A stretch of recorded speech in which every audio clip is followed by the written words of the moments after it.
안녕하세요. 김유갑의 경제부동산입니다. 구독, 좋아요 부탁드립니다. 이제 부동산은 삶의 터전이 아니라 전쟁이 되었습니다.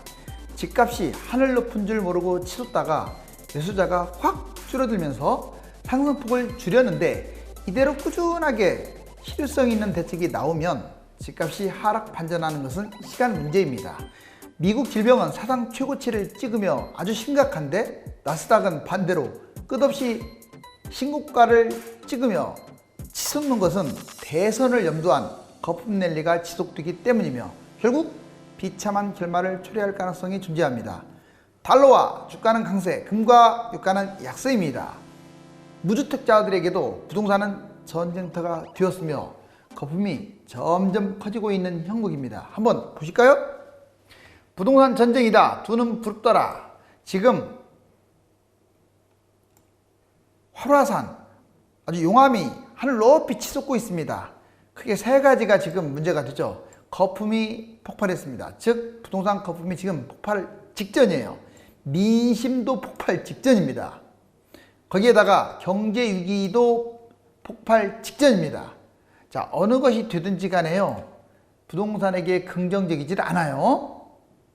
자, 한심한 국회의원들, 이거 요즘 화제가 되죠. 장안의 화제. 이게 바로 정치인들의 속성이에요. 한번 볼까요? 김연아 의원이라고 있습니다. 자, 공급을 늘려요. 이제 이렇게 계속 주장을 했어요.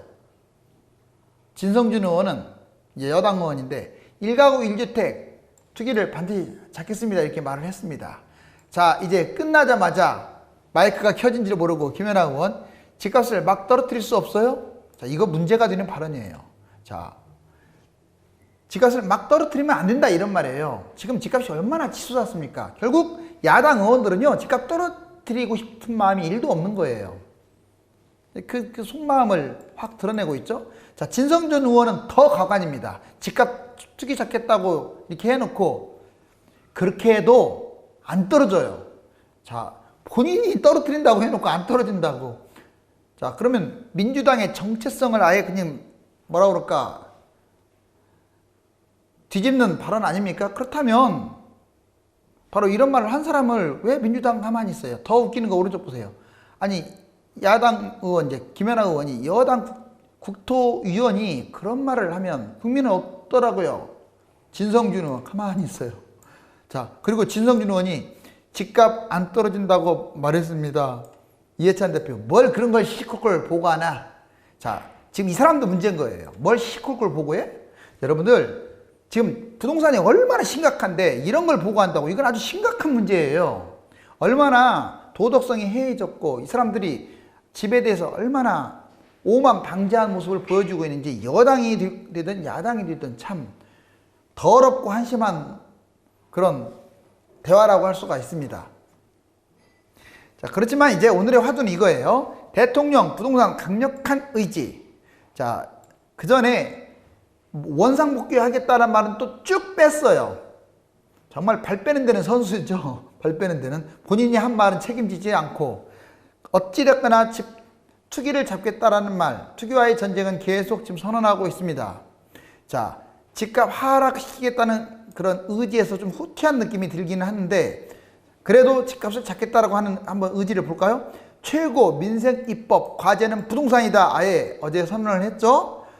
투기, 집값 불안 모든 수단과 방법을 강구하겠다라고 말을 했습니다. 다주택자 보유 부담 늘리겠다라고 확실하게 선언했고요. 시세 차익을 거둔 사람은 양도세 대폭 인상해서 아예 차익을 다 환수하겠다. 자, 공급 확대 방안 적극적으로 강구하겠다. 자, 투기로는 절대로 돈을 못 벌게 하겠다라고 지금 대통령이 6가지 정도로 크게 방점을 찍었습니다. 물론 이제 부동산만 발언을 한 게 아니고 여러 가지 발언을 했기 때문에 이건 하나의 어떤 분야고 제가 이걸 요약한 거예요. 글자 그대로. 그런데 좀 집값 하락 의지를, 원상복귀 의지를 강력하게 가졌으면 합니다. 이거는 우리가 부탁할 것도 아니에요. 이 사람들 만약 이거 하지 않으면요, 이제 정권 바뀝니다. 정부의 부동산 대책 세진다. 자, 지금 갈수록 세질 것 같긴 합니다. 여러분들 그렇다고 해서 지금 의심한다고 해서 에이, 집 안 잡으면 큰일 나겠구나 이런 식으로 섣부른 행동을 했다가는 안 돼요. 자, 이번 주 어찌됐거나 상승세가 이어지고는 있어도 꺾였잖아요. 솔직히 꺾이기 진짜 어려운 형국이었어요. 지금 왜? 다들 불안해서 이제 집에 다 뛰어들었죠. 그 다음에 거래량은 최고치를 찍었죠. 6.17 대책 나와가지고 이거 오히려 더 대폭발을 해버렸죠. 그런데 집값이 꺾인 상황이에요. 그래도 저번 주보다는 그것은 놀라운 현상이에요. 뭐 크게 꺾였다는 건 아니지만 이 뜨거운 불길을 꺾였다는 것은 자, 관망자가 늘어났다는 걸 말합니다. 이게 이제 계속 실효성 있는 대책이 나오게 되면 계속 이어질 거예요. 강력하고 지속적인 대책이 이어질 거고요. 지금처럼 이제 강력하고 지속적인 대책이 매 주마다 나올 수도 있고요. 안 잡히면 계속 더 강하게 나오겠죠. 지금 집을 잡을 수 있는 카드는 하늘의 별보다도 많아요. 집을 잡을 수 있는 카드는 하늘의 별보다 많다고요. 자, 공급 확대, 그 다음에 집값 잡는 카드 다 쏟아낸다. 세금 때문에 세금 거두려고 한 거 맞아요. 지금까지 집값 끌어올린 것 같아요. 오늘 그 뒷담화 한 거 보니까. 그런데 결국 세금도 뭐가 있어야 세금이 의미가 있어요. 정권을 잡아야 세금이 의미가 있죠. 만약 여당이 야당이 되면 이 세금은요, 야당 좋은 일만 시키는 거예요. 결국 제 생각은 집값을 안 잡고는 못 빼긴다. 자, 결국 저는 이렇게 생각해요. 이 시점에서 꽃은 갭투자입니다. 갭투자는 이제 다주택자라든가 뭐 1주택자들 갭투자 쉽지 않아요. 이제 쉽지 않습니다. 세금이 좀 세져서. 그렇다고 하더라도 다주택자가 됐든 1주택자가 됐든 심지어는 무주택자도 갭투자를 특별한 사유 아니면 세금을 세게 때리거나 비과세 자체를 아예 안 주거나 그걸 대폭 늘리거나 또는 여러 가지 불이익을 줘야 합니다. 갭투자를 제한하거나 폐지해야 한다 이 말이에요. 자, 집값 지속적으로 지금 상승하고 있는 게 바로 이 갭투자, 그 다음에 심해지는 대출 규제, 넘쳐나는 유동자금, 전세 가격이 계속 올라가고 있어요. 이러다가 전세가율까지 뛰게 되면 갭투자 더 활성화됩니다. 특별한 제한이 없어요. 지금 갭투자 뭐 정부가 많이 지금 제한을 줬다고 하고 뭐 막았다고 하는데 다 거짓말입니다. 누구나 지금 전세 끼고 잡을 수가 있다는 게 그 증거예요. 자, 매매가 떨어져야 하는데 전세가가 올라간다? 한번 여기 그래프를 보실래요? 자, 보시면 이게 지금 매매가입니다. 2006년부터 올라갔다가 이 정점 찍고 노무현 정부 때 떨어졌다가 2014년에 바닥 찍고 올라가서 지금 문재인 정부 현재 여기에요. 얼마나 많이 뛰었습니까? 자, 이게 바로 빨간 게 집값입니다. 그리고 이게 연두색이 전세값이에요. 전세가는 오히려 반대로 가다가 이제 여기 문재인 정부 때 같이 연동을 한 듯 하더니 떨어졌습니다. 이때 왜 떨어진 줄 아세요? 전세가가 떨어진 게 아니에요. 집값이 폭등하니까 전세가가 낮아진 거예요. 전세가율이. 이해가셨어요? 집값이 너무 뛰어버리는 바람에. 자, 여기서도 마찬가지잖아요. 집값이 뛰니까 전세가율이 낮아지잖아요. 똑같이 이렇게 갔는데 최근에 여기 연두색 보세요. 팍 올라가고 있어요. 즉 오히려 얘가 이렇게 떨어져가지고 집값이 떨어져가지고 이 전세가율이 낮아지지 않는데 오히려 집값은 그대로고 전세가는 아주 계속 올라가게 되면요. 나중에 또 전세가율이 낮아져가지고 악순환이 되풀이 되는 거예요. 또 갭 투자해가지고 집을 산다 이 말이에요. 돈이 얼마 안 들어가니까. 자, 서울 집값 6주 연속 상승한 건 맞습니다. 하지만 여기 잘 보세요. 전국은 그대로인데 이제 지방이 좀 올랐고, 자, 수도권 0.17에서 0.16 그래도 마이너스 됐다는 것은 대단한 효과예요. 자, 지방은 올랐다고 했죠. 아까 서울 떨어지고 있습니다. 0.11에서 0.09. 이게 원래 이게 떨어지기가 쉽지 않은 구도였어요. 이번 주에 계속 치고 올라갈, 그것도 많이 뛸 구도였는데 7.10 대책 이거 다 반영된 것도 아니잖아요. 지금 일주일도 채 안 됐으니까 7.10 대책에 이게 후광 효과가 조금밖에 없음에도 이렇게 꺾였다는 것은 의미가 있어요. 자, 서울 아파트값 보시면 6월 8일 0.02에서 0.11까지 정점 찍고 지금 내려갔다. 아마 제 생각이라면 특별한 변수가 없으면 이렇게 쭉 내려갈 거예요. 오늘 같은 말도 안 되는 그 망언을 하지 않는 한은 국회의원이 아마 그럴 가능성이 커요. 서울 전세값 상승폭 커졌습니다. 보시면 전국 올라갔고 수도권 좀 떨어졌는데 지방 올라갔고 서울 뛰었죠. 보시면 서울 아파트 전세값 0.08에서 6월 달부터 지금 7월 13일 현재 0.13으로 계속 주마다 뛰고 있네요. 빨리 소급 적용까지 해가면서 자, 전월세 3법을 빨리 진행해야 돼요. 그 소급 적용해야 할 겁니다. 전세값 못 뛰게.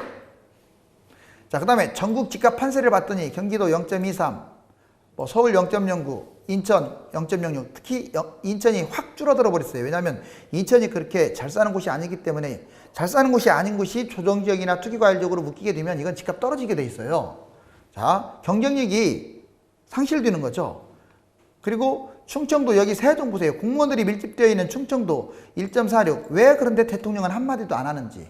자, 여러분들 공무원들이 투기하면 안 돼요. 국가에 모범을 부여할 사람들 아닙니까? 투기를 선택하든 아니면 직장을 선택하든 하나만 선택해야죠. 이걸 나 몰라라 하고 있잖아요. 지금 세종이 이런데 무슨 할 말이 있습니까? 대통령은 한마디도 안 하고 그거에 대해서 원래 사죄를 했어야 돼요. 부동산에 대해서. 한마디도 안 하잖아요. 자, 여기 보시면 대전광역시 올라가고 있고 그렇지만 많은 상승폭이 많이 줄었죠. 자, 그리고 충청북도 확 줄었습니다. 청주가. 전라북도 좀 상승. 그리고 전체적으로 부산, 경상남도 아주 뜨겁습니다. 이제 울산 쪽으로 좀 확대되는 추세예요. 다만 이번에 7.10 대책으로 인해서 전체적으로 지금 뜨겁던 열기가 확 줄었다. 서울 아파트 매매 거래량 월별 보세요. 벌써 여기 6월달 보세요. 13,000. 집값이 역시 거래량이 많아지니까 집값 고공행진이잖아요. 이렇게 많은 거래량이 있으면 이번 주도 확 올라가야 하는데 꺾였다고 하는 것은 상당히 중요한 의미가 있다고 하잖아요. 자, 통화량 데이터 이런 모든 일들이 이렇게 돈이 남아들기 때문에 이런 현상이 벌어진 거예요. 그리고 싱가포르 부동산 세율을 한번 보세요. 자, 우리나라하고 좀 지금 싱가포르는 뭐 국민소득이 훨씬 높고 우리나라는 뭐 낮다. 그건 정말로 여러분들 너무 단순하게 생각하는 거예요. 대신에 우리나라는 국민소득에 비해서 집값이 비싼 거예요. 그렇게 국민소득 대비 집값을 따져야지 단순하게 그 나라가 잘 사니까 이렇다 그런 댓글들이 보이는데 좀 기본 경제는 공부하고 답시다. 여기 보세요. 싱가포르는 취득세가 이렇게 세요. 1주택자 0% 아예 없네요. 다주택자 10에서 15. 자, 법인일 경우는 25. 다주택자들은 엄청난 그러니까 다주택을 할 생각을 안 하는 거야. 우리나라 보세요. 1.1에서 4.0 이런 모양 꼴이니까 집으로 투기하죠. 그 다음에 보유세도 보세요. 거주한 사람들은 세금이 아주 적어요. 근데 비거주한 사람은 10에서 20%로 어마무시하게 때려버리죠. 우리나라 보세요. 지산세 0.1에서 0.4, 종부세 0.5에서 3.2. 자, 이거 이렇게 하면 안 돼요. 우리나라도 이렇게 가야 돼요. 투기 목적으로 거주하지 않는 것은요. 자, 세게 때리고 거주한 사람들은 세금을 좀 줄이고 이게 맞습니다. 왜? 투기와의 전쟁을 하려면 글자 그대로 투기와의 전쟁을 하려면 비거주자들에 대해서 세금을 때리고 다주택자들에 대해서 세금을 때리는 게 맞잖아요. 그리고 여기 양도세 보세요. 0에서 12%, 3년 이상 거주하면 비과세인데 상대적으로 양도세는 낮은 편이에요. 근데 우리나라 보세요. 양도세만 드립다 세게 때리고 있어요. 반대로 됐다고요. 반대로. 이러면요. 매물 안 나와요. 매물 안 나옵니다. 이러면. 물론 지금 양도세를 팍 줄이라는 얘기가 아니라 자, 이 양도세 버금가게끔 보유세를 때려줘야 토해낼 거예요. 매물을. 싱가포르가 상당히 모범적인 어떤 부동산 사례인 것 같아요. 강남 그린벨트 군 골프장 이거 하나 볼게요. 강남 그린벨트 해제일 가능성이 좀 높다라고 얘기 나오는데 뭐 한다고 만다고 지금도 막 그러고 있어요. 자, 어느 게 맞는지 나도 모르겠습니다. 하도 지금 말 바꾸기 하니까. 그렇지만 좀 보자고요. 서초구 양재동 일대, 내곡동 일대, 여기 강남구 세곡동 일대, 뭐 우면동 이런데 자동차 면허시험장 인근, 수서역 인근 여기 그린벨트 말하는 거예요. 도시 어떤 후보지죠. 그리고 그린벨트 해제가 지금 계속 거론되고 있고 이 세목칸이 바로 군시설들이에요. 이 군시설들에도 아파트를 지금 분양하겠다. 그리고 용산 전비창에 약 2만 가구의 신도시를 만든다. 좀 바람직한 현상으로 보여집니다. 자, 서울 지방 아파트 가격 흐름 한번 볼까요? 서울은 계속 이렇게 계단식으로 많이 치고 올라갔는데 지방도 많이 올라갔어요. 그렇지만 전반적으로 수도권이 이렇게 서울, 세종, 경기, 전국 순으로 이렇게 올라갔고 상대적으로 지방은 비싼 곳은 비싸지만 평균적으로는 그렇게 오르지는 않았다. 자, 여기 보시면 서울과 지방을 단순하게 비교해 보니까 서울은 엄청난 데 비해서 지방은 거의 맴돌고 있잖아요. 단타적 10순 지방 분양권 이거 진짜 잘 조심하세요. 자, 이제 개나 벌이나 소나 말이나 돈 번다고 하니까 자기 돈 2천만 원 갖고 막 뭐 저기 분양권 잡고 분양 잡고 미분양 잡고 난리인데, 자 보세요. 인천 원당 K 4억 620만 원이었던 이 분양권이 불과 호가인데도 불구하고 3억 9천만 원 확 떨어져 버렸어요. 왜? 710 대책으로. 청주 모충 L 아파트 84제곱미터 3억 3천짜리가 3억 3,600짜리가 2억 8천으로 그냥 기침 한 번 하니까 5천만 원 떨어졌어요. 이거 마이너스로 전환되는 거 순간이에요. 자, 거제 장평 4억 60만 원짜리가 3억 5천만 원. 여러분들 얼마 전에 창원, 지금은 막 올라가고 있지만 창원, 진주 이런 곳들 집값 자 3억대가 2억대 막 초반, 또 2억대가 1억대 초반 이렇게 거의 30-40% 이상 폭락했던 거 까먹으면 안 돼요. 올라간다고 해서 불안해갖고 잡게 되면 이런 장 납니다. 경기도도 그랬어요. 대부분 분양가도 회복 못했잖아요. 자, 여기 보시면 주간 아파트 매매가격 변동률. 지금 그동안에 인천 아주 역시나 급락하고 있죠. 인천 지금 잡으면 안 됩니다. 인천은 이제 끝났어요. 자, 청주 이미 곤두박질 쳐요. 제가 보기에는 대전 청주는 끝났다고 보여져요. 왜냐하면 세종처럼 원래부터 이게 내성이 길러진 곳들이 아니에요. 그런 곳들은 한꺼번에 규제를 받았기 때문에 제가 보기에는 규제를 풀지 않은 한은 집값 안 올라갑니다. 예전에 부산장 날 거예요. 이것뿐만이 아니라 지방 상당히 지금 불안한 곳들 많으니까 조심하시고, 수도권도 마찬가지예요. 자, 5월 아파트 10채 중 한 채가 법인이었어요. 이렇게 법인이 이렇게 거래가 많으니, 자, 이렇게까지 뛰어버렸네요. 자, 이러니 법인이 투기의 온상이었죠. 그러니까 여기에 칼을 댄 거고요. 이제는 7월 달부터는 이런 일이 벌어지지 않겠죠? 왜? 이제 막 팔아야 하니까. 법인 갖고 있는 사람들이 이제 쫄딱 마음짝이 됐어요. 자, 미국 대선 거품, 이거 진짜 조심하세요. 미국 대선 거품. 질병은 최다, 나스닥은 신고가. 제가 이제 좀 있으면 이제 경제방송도 하겠지만, 여기 보면 미국 질병 이거 숫자예요. 어떻게 된 게 7월 달이 최고치네요. 여러분들, 미국과 브라질이요, 이번 질병 사태의 50%를 차지해요. 저 지구상 인구의 10%도 안 되는 그 두 나라가 이 질병 확진자가 50%가 지금 넘었다고요. 얼마나 심각합니까? 여기 보시면 이렇게 늘어났어요. 그런데 나스닥 보실래요? 최고가 찍었잖아요. 자, 누가 혹자가 그럽니다. 미국이 경기가 좋으니까. 개뿔 무슨 경기가 좋습니까? 자, 지금 트럼프가 대선 그 아주 탐욕이죠. 거기에 환장해가지고 경제를 갖다가 성공했다는 모델로서 지금 주가 거품을 띄우고 있는 거예요. 돈을 쏟아부으면서. 이런 일이, 내가 이걸 왜 두 개를 비교해 드리냐면, 이렇게 되면 결국은 나중에 대선 되든지 안 되든지 그 이후로 후유증이 엄청날 거예요. 여기 보시면 지금 화분에 돈다발이 주렁주렁, 즉 유동성 장세가 계속 펼쳐집니다. 자, 주가도 뛰고 부동산도 뛰고 좋아요. 결국은 폭발적으로 간다 이 말이에요. 그래서 두 눈 부릅뜨고 신중해야 합니다. 말과 생각이 다른 국회의원, 정치인들이 버젓이 떵떵거리는 세상입니다. 집값을 잡지 못했으면 책임지고 경질해야 하며, 부동산을 잡겠다고 거짓 쇼를 연출한 국회의원은 100배 사죄하고 그 자리에서 물러나야 합니다. 공직자들이 솔선수범해야 하는데 머로쇠로 일관하는 대통령, 과연 지지율 하락이 가파른데도 행동보다 말만 앞설까요? 유료 상담을 받고 싶은 분들은 문의 주시기 바랍니다. 감사합니다.